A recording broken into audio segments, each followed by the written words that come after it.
Hello friends, नमस्कार, राम राम, आदाब and सत श्री अकाल। दोस्तों, आपका वनस मोटिवेशन चैनल में आपका बहुत बहुत स्वागत। और आपने जो मेरे वीडियोस को लाइक करा है और उसमें जो मुझे आपने जो स्नेह जो प्यार दिया है उसके लिए बहुत बहुत शुक्रिया। और जो मैं टॉपिक्स लेके आ रहा हूँ, काफ़ी मोटिवेटेड हूँ वो टॉपिक्स लाने में। जैसे मैंने आपको योगा के रिलेटेड, नेटवर्किंग के रिलेटेड और हेल्दी प्रोडक्ट्स के रिलेटेड जो मैंने वीडियोस डाली हैं, आप लोगों को अच्छी लगी हैं और उसके लिए आपका बहुत बहुत शुक्रिया। और आज मैं योगा का जो वीडियो लेके आया हूँ वो है प्राणायाम के रिलेटेड। और ये बहुत ही इम्पोर्टेंट है, जिससे हमारी काफ़ी अच्छी सेहत बनेगी और मन के काफ़ी गहराइयों को हम समझने वाले बन जाएंगे। और जो इसमें इम्पोर्टेंट बात समझने वाली है कि प्राणायाम, प्राण जो श्वास हमारे अंदर जा रहा है और उसके साथ जो ब्रह्मांड की शक्तियाँ, एनर्जीज हमारे अंदर जा रही हैं, उससे हमारा प्राण एक पूरी तरह बनता है। और अगर प्राण अच्छे तरीके से हमारी बॉडी में जा रहे हैं और हम इसको अंडरस्टैंड करते हैं, तो उससे क्या है कि हम एनर्जेटिक फ़ील करते हैं, पैशनेट फ़ील करते हैं, एंथुसियास्टिक फ़ील करते हैं और बड़े बड़े काम करने के लिए सक्षम बनते हैं। और जहाँ पे आसन्स या शरीर या बॉडी एक्सरसाइजेज नहीं पहुँचती, वहाँ पे जाके ये जो प्राणायाम हम करते हैं, तो ये जो है श्वास के साथ हम वहाँ पहुँच के ज़िंदगी के बहुत सारी मिस्ट्रीज़ को हम समझ सकते हैं। और आगे जो वर्ड लग रहा है याम, प्राणायाम, याम मीन्स नियमित करना और समझना। और जितना जितना हम इसको अंडरस्टैंड करते हैं, तो उतना ही हम जो ज़िंदगी की गहराइयों को समझ सकते हैं, माइंड की गहराइयों को समझ सकते हैं और जो अचीवमेंट हम करना चाहते हैं वो हम उपलब्धि हासिल कर सकते हैं। और दोस्तों, जैसे मैंने आपको शरीर और मन के रिलेशन के बारे में बताया था, और कि जैसे शरीर हमारा और मन हमारा, जैसे मन बिहेव करता है वैसे ही हमारी बॉडी बिहेव करती है। लाइकवाइज इसमें भी ऐसा ही है कि जैसे हमारा श्वास काम करते हैं, वैसे ही हमारा मन काम करता है। अगर श्वास हमारे अच्छे चल रहे हैं, बढ़िया चल रहे हैं, नियमित चल रहे हैं और हमारा ध्यान इनके ऊपर है, तो माइंड भी कंसंट्रेट होता है, माइंड भी हमारा कंट्रोल में होता है। और अगर हमारे श्वास अच्छे नहीं चल रहे और वो किसी चीज़ से भी ख़राब हो रहे हैं, तो तभी देखो आपका मन ख़राब हो जाए, डाउटफुल हो जाता है, कंफ्यूज्ड हो जाता है और जो भी हम काम करने वाले होते हैं वो नहीं अचीव कर पाते। और योग का मतलब तो यही है कि आपको हर चीज़ में सक्षम बनाना, आपको बढ़िया बनाना, ताकि आप बड़े बड़े काम कर सको और अपना जो ज़िंदगी का मेन मकसद है, मोटो है, उसको आप अचीवमेंट कर सको। और जैसे आज का टॉपिक हम बात कर रहे हैं, तो इसमें मन को भी जानना बहुत ज़रूरी है।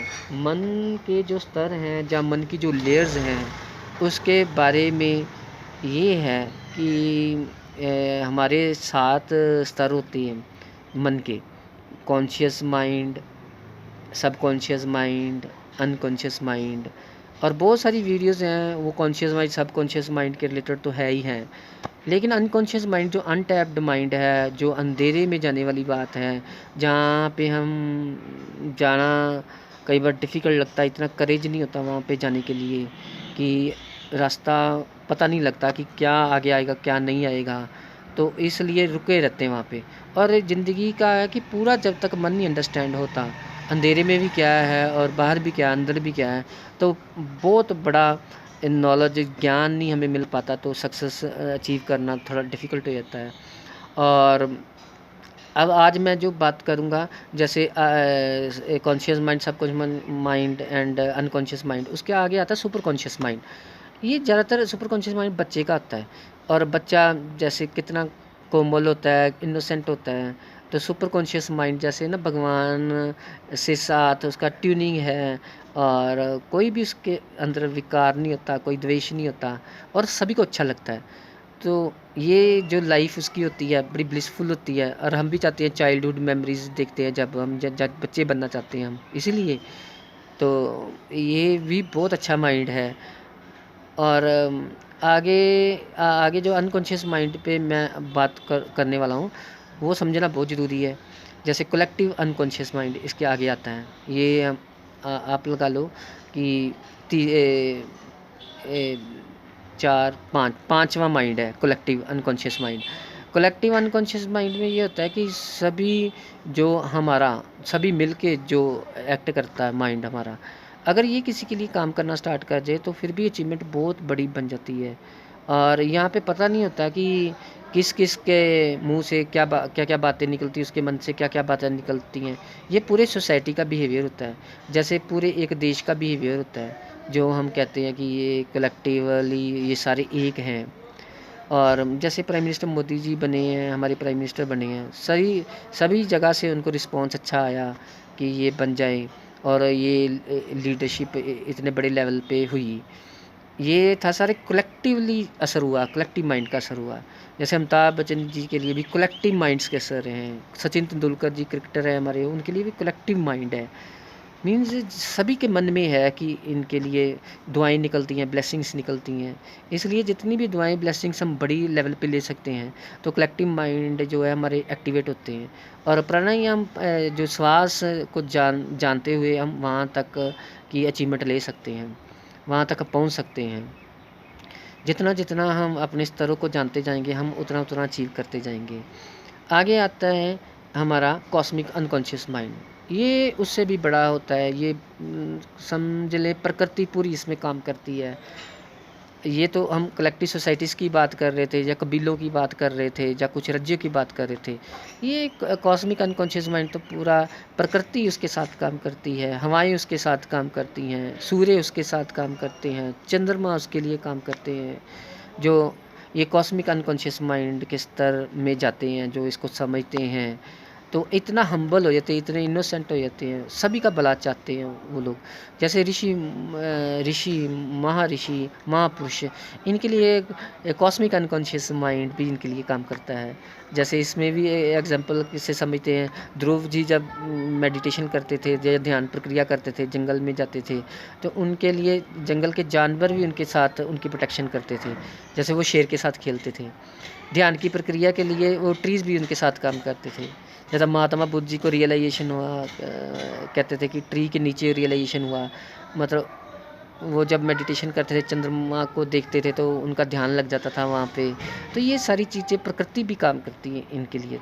तो जैसे प्रहलाद के लिए भी काम करा कि जैसे वो खम्भे पे गर्म खम्भा था, उसको गले से लगाना कितना मुश्किल था, ये स्टोरी। और वो जब वहाँ पे कीड़ी चलती देखता है, तो वो उसको समझ में आ जाता था कि भगवान ने मेरे को रास्ता दिखाया है, कि अब मैं अपना इसको पकड़ लूँगा तो मुझे कुछ नहीं होगा। लाइकवाइज प्रकृति भी काम करनी स्टार्ट हो जाती है। और हम जब इससे अगला माइंड आता है ultimate mind. Ultimate means everything comes in this. जब हमें सुख और दुख से परे हो जाते हैं, जब हम मान अपमान से परे हो जाते हैं, चिंता से और खुशी से भी परे हो जाते हैं, जो हो रहा है हमारे जीवन में हम उसको एक स्वीकार करते हैं, भगवान की रज़ा, जहाँ मतलब खुद भगवान के साथ ही हमारा जो अटैचमेंट जब मर्जर हो जाती है, एब्जॉर्प्शन हो जाती है, और बहुत बड़ा माइंड हो जाता है, विशाल माइंड हो जाता है, अल्टीमेट माइंड हो जाता है, सारी की सारी प्रक्रिया समाने लग जाती हैं इसमें। उसके बारे में बात नहीं करी जा सकती। One with the ultimate thing, one with supreme thing. और ये जो माइंड की जितनी मैंने लेयर्स आपको बताई हैं, ये ह्यूज सक्सेस लेने के लिए, बड़ी सक्सेस लेने के लिए ये चीज़ें बहुत अनिवार्य हैं कि जितना जितना हम गहरे में जाएंगे, जितना जितना डेप्थ में जाएंगे, उतना उतना ही बड़ा रेस करते जाएंगे। आप जितना नीचे की तरफ अपनी नॉलेज लेके जाओगे, जितना नीवे होके चलोगे, जितना प्यार मोहब्बत से चलोगे, आपका जो सारा जो पर्सनैलिटी है, जो भी आपकी जो भी ब्रांडिंग है, वो ऊपर ऊपर जाती चली जाती, कोई रोक नहीं पाता उसको। फिर इसमें ये हमारा होना चाहिए मन में कि इसको पूरा कंप्लीट अंडरस्टैंड कीजिए। और प्राणायाम में जैसे टेक्निक्स भी हैं हमारे, हम कपालभाति कराते हैं, भस्त्रिका कराते हैं, उसमें लोम अनुलोम प्राणायाम कराते हैं, उसमें ऊर्जाई प्राणायाम कराते हैं, शीतकारी प्राणायाम कराते हैं, और भ्रमरी प्राणायाम कराते हैं। तरह तरह के प्राणायाम होते हैं जो हमें ये सारे माइंड्स ओपन करने में हेल्प करते हैं। तो योगा में हम आहिस्ता आहिस्ता आज प्राणायाम के बारे में मैंने ओवरव्यू आपको बताया है। और ये कभी भी सेशन अगर लगेगा तो इसके में टेक्निक्स भी हम बताएंगे कि कैसे कैसे इसको सारा करना है।